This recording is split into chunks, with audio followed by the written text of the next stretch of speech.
You know, Senator Inhofe mentioned the cost of the extension in one way. I'll mention the cost of the extension in another. We have from AASHTO 7 states reporting that they will forego 60,000 jobs this construction season because of the temporary nature of the extension. They simply can't plan beyond that for federal funds.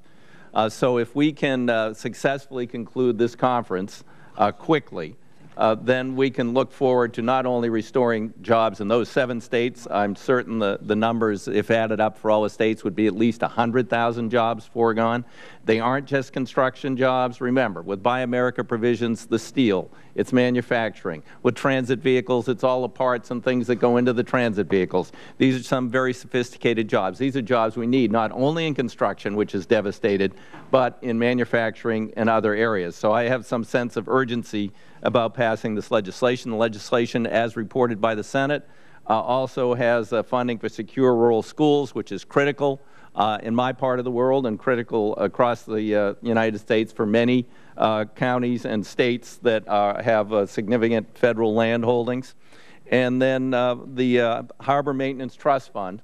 I have advocated for years that we should spend the monies collected for harbor maintenance on harbor maintenance and improvement activities for vessels, and but we'll need to modify that provision if the Senate will agree to it to make certain that we don't just supplant general funding for the Corps of Engineers, that we need additional funding for the Corps of Engineers. They have a $40 billion backlog of critical projects which go both to navigation and flood control. So there are a lot of jobs at stake here on the table. You know, we have a responsibility to act expeditiously, put aside our differences, and return to the grand bipartisan tradition of Congress.